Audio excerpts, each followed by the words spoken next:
So we're in side control. First issue in side control is him bringing his knee and elbow together and doing the escape.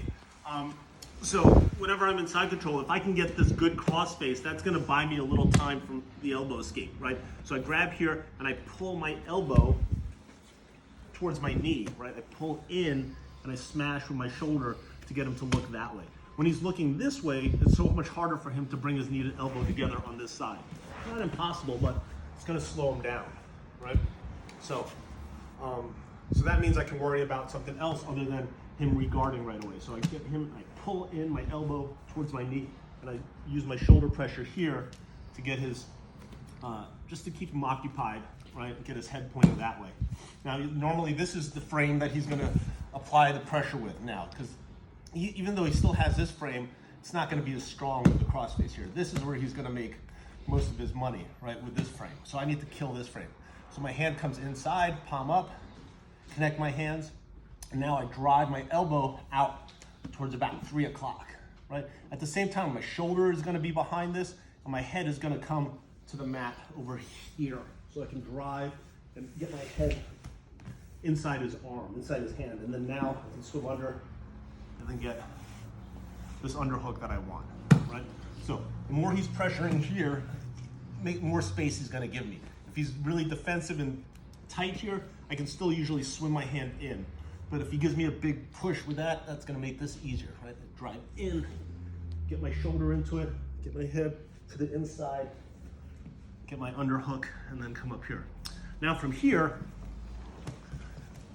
I'm gonna sit out, right? If I grab the elbow first, I'm telegraphing my sit out, right?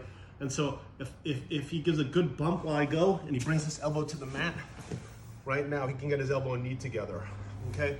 So I'm just gonna keep the cross face, and then as I sit out, my knee here is just gonna drag across his ribs to try to slide under his arm.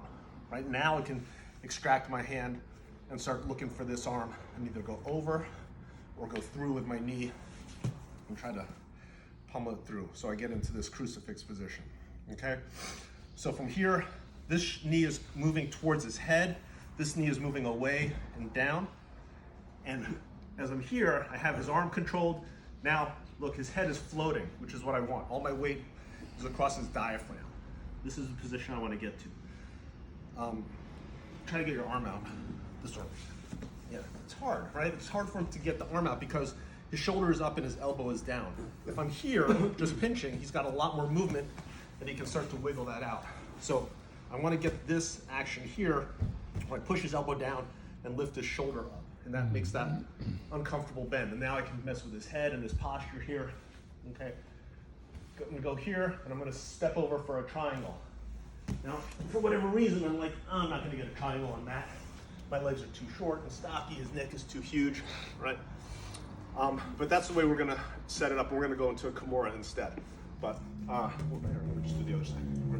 So, we're here, first cross-face pressure here, slide in, connect the hands, drive this open, pummel my head and arm to the underhook. Now, this knee is gonna slide across, I'm gonna sit out. Now I'm gonna come up and grab his wrist or his elbow, transfer into this crucifix position, right? Control the head here, step over. And then from here, just get that far and we'll look at you. Going for a triangle on his head? We can, but we're gonna go for a Kimura instead, so we're not gonna lock the triangle. But it's there. It's just, that particular triangle is sometimes hard to lock the legs, especially if you have short legs and it's a guy with big shoulders, right? So good strong position though. So we're gonna act like we're going for the triangle, but then we're gonna switch to the Kimura. Do that next. Okay, what are up to you? 4 claps? 4. Shit, okay, 1, 2, 3.